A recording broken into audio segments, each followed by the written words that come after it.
Good morning বন্ধুরা, welcome back to my channel সঙ্গীতার ভালোবাসার ঘরকন্যা। তো কেমন আছো তোমরা সবাই? আশা করছি সবাই ভালো আছো, সুস্থ আছো। আমরাও ভালোই আছি।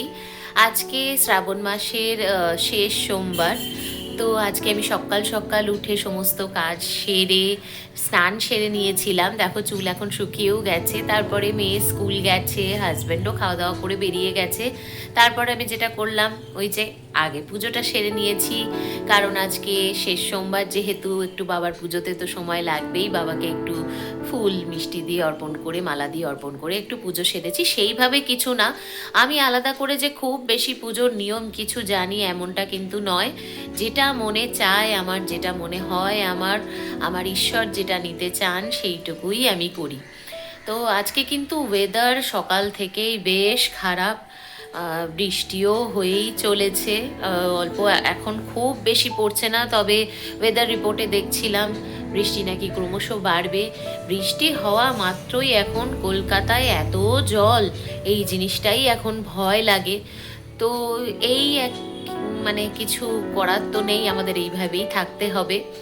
আজকে নিরামিষ খাবো। আজকে যেহেতু শেষ সোমবার, আজকে আমি শ্যামা চালের ভাত করব, আর কিছু ভাজাভুজি তো সঙ্গে আছেই। রাত্রিবেলাতে ভেবেছি যে রাত্রিবেলাতে আর কোনো কিছু করব না, শ্যামা চাল বা অন্য কিছু করব না। রাত্রিবেলাতে যেটা করব সেটা হচ্ছে আমি পরোটা বানাবো। তো চলো দিনটা শুরু করি। তার আগে তোমাদেরকে দেখিয়ে নিই, আমার পুজো করাটা একটু দেখিয়ে নিই, তোমরা দেখো। আর তারপরে এবার বাকি মেয়ে আসবে, তারপরে খাওয়া দাওয়া সমস্ত কিছু।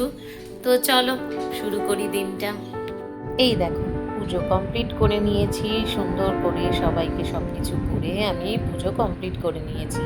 এই যে বাবাকে ওই ধুত্র ফুল, কাঁটা ফল, তারপরে ওই নীল ইয়েটা ফুলটা, ওটার নামটা আমি ভুলে গেছি, সমস্ত কিছু দিয়ে দিয়েছি। এদিকে দুপুরবেলা হয়ে গেছে, আমার রান্নাও হয়ে গেছে। এখানে রয়েছে শ্যামা চালের ভাত, এখানে রয়েছে লঙ্কার বড়া, এগুলো রয়েছে বেগুনি আর আলু দিয়ে বড়া, আর এখানে রয়েছে পাঁপড় ভাজা। তো চলো খেয়ে একটুখানি রেস্ট করব। বেশ খানিকটা রেস্ট করে তারপরে আমি কাপড় টাপড় ছেড়ে আবার সন্ধে দিয়ে সমস্ত কিছু করে চলে এসেছি রান্না করতে। বললাম আগেই যে আজকে নিরামিষ। তো এই দেখো, এখানে আমি নিয়ে নিয়েছি আলু, কুমড়ো, ক্যাপসিকাম দিয়ে আমি একটা তরকারি বানাবো। একদম সিম্পল ওয়েতে বানাবো, কোনো মশলা কিচ্ছু দেবো না। এখানে আমার পাঁপড় ভাজার অল্প তেলটা ছিল, তার মধ্যেই আমি আরেকটু সর্ষের তেল অ্যাড করে এবার গরম করতে দিলাম। তো জানো তো, আমি তো বিহারে মানুষ হয়েছি। সেখানে কিন্তু শ্রাবণ মাসের একটা বিরাট মাহাত্ম্য আছে। গোটা শ্রাবণ মাস জুড়েই দেখতাম আঙ্কাল আন্টিরা, মানে যারা নন বেঙ্গলি, তারা কিন্তু ওখানে কোনো রকম আমিষ কিচ্ছু খায় না। আমরা যদিও বাঙালি, আমরা পুরো মাসটা মানি না। আমরা শুধু, আমার বাড়িতে আমি তাই নিয়মই দেখেছি আমার মাকে করতে বা ঠাকুমাকেও করতে। এসে এ বাড়িতে, মানে শ্বশুর বাড়িতে এসেও দেখেছি আমার শাশুড়ি মাও তাই করতেন। শুধুমাত্র আমরা সোমবারগুলো পালন করতাম। যদি সবকটা সোমবার নাও হতো, তাহলেও আমরা প্রথম আর শেষেরটাই কিন্তু করতাম। তবে ওখানে দেখতাম আঙ্কাল আন্টিরা কিন্তু বেশ নিয়ম নিষ্ঠা করে এই গোটা শ্রাবণ মাস জুড়ে পুজো করতো। তারপরে অনেকে তো এই সময় তারকেশ্বরও যায়, তারকেশ্বরে বাবার মাথায় জল ঢালতে যায়। জানো তো, এক বছর আমার হাজব্যান্ডও গেছিলো।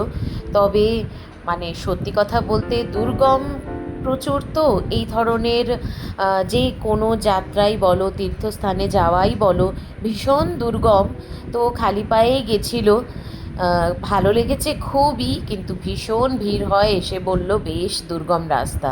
তো এইভাবে করেই শ্রাবণ মাসটা এখন আমি প্রথম আর শেষ সোমবারগুলো করে থাকি।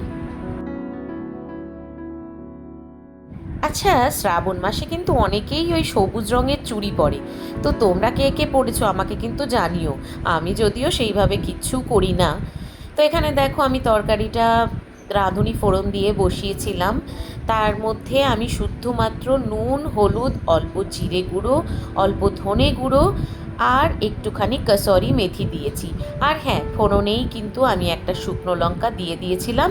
আলাদা করে কিন্তু আমি এখানে ঝাল দেওয়ার জন্যে কোনো লঙ্কা গুঁড়ো ইউজ করব না। আর যেটা দিয়েছি, 1 চামচের মতো একটু চিনি দিয়েছি। কুমড়ো আলুর তরকারিতে কিন্তু দেখবে একটু মিষ্টি মিষ্টি হলেই খেতে কিন্তু বেশ ভালো লাগে, তাও যদি লুচি পরোটার সঙ্গে হয় আরোই কিন্তু ভালো লাগে। তো এবার আমি অল্প জল দিয়ে দিলাম, দিয়ে ঢাকা দিয়ে দেবো সেদ্ধ হওয়া পর্যন্ত। কুমড়োটা তো এমনিতেই নরম, আলুটা সেদ্ধ হতে যতটুকু টাইম লাগবে। বাইরে কিন্তু চলছে তাণ্ডব, প্রচণ্ড বৃষ্টি হচ্ছে। তো এই দেখো আমার এদিকে কিন্তু হয়ে গেছে। আমি এই নিরামিষ তরকারিটায় আজ গরম মশলা বা ঘি কিছুই দেবো না, একদম সিম্পল ওয়েতে করেছি। প্রায় এখন ওই 9টা সাড়ে 9টা মতো বাজে। তো আমি এই দেখো এখানে বেলে নিয়েছি পরোটাগুলো। এবার আমি বসিয়ে দিলাম প্যানটা, তারপর আমি পরোটাগুলো করে নেব। আমি কিন্তু এই দেখো গোল গোল পরোটা করি। হ্যাঁ, জানো তো ছোটোবেলাতেও আমার ভীষণ ভালো লাগতো। আমার মা বাড়ির সবার জন্যে যদি ত্রিকোণ পরোটা করে, কিন্তু আমার জন্যে মাকে কিন্তু সেই দুটো হোক 3টে হোক, মাকে কিন্তু গোল পরোটাই করতে হতো। জানি না কেন ছোটোবেলা থেকেই গোল পরোটা খেয়ে খেয়ে মনটা এত অন্যরকম লাগে, এখন আর ত্রিকোণ পরোটা খেতেই পারি না। আর ঠিক আমার স্বভাবটা কিন্তু আমার মেয়েও পেয়েছে। ওরও আবার এই গোল গোল পরোটা টিফিনে দিলেও বলবে, মাম্মা গোল পরোটা দিয়েছো তো।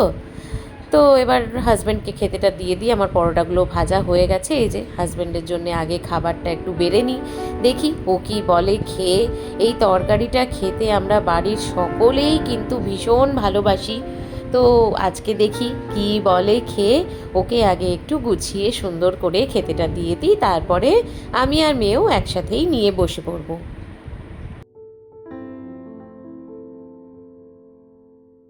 নাও খেয়ে দেখো কেমন হয়েছে। আজকে তো নিরামিষ, জানোই সকাল থেকে এই নিরামিষ খাচ্ছ। নিরামিষ কিন্তু খুব ভালো ভালো খাবার খাচ্ছি।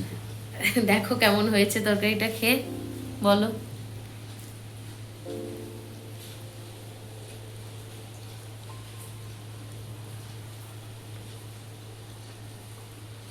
কেমন হয়েছে?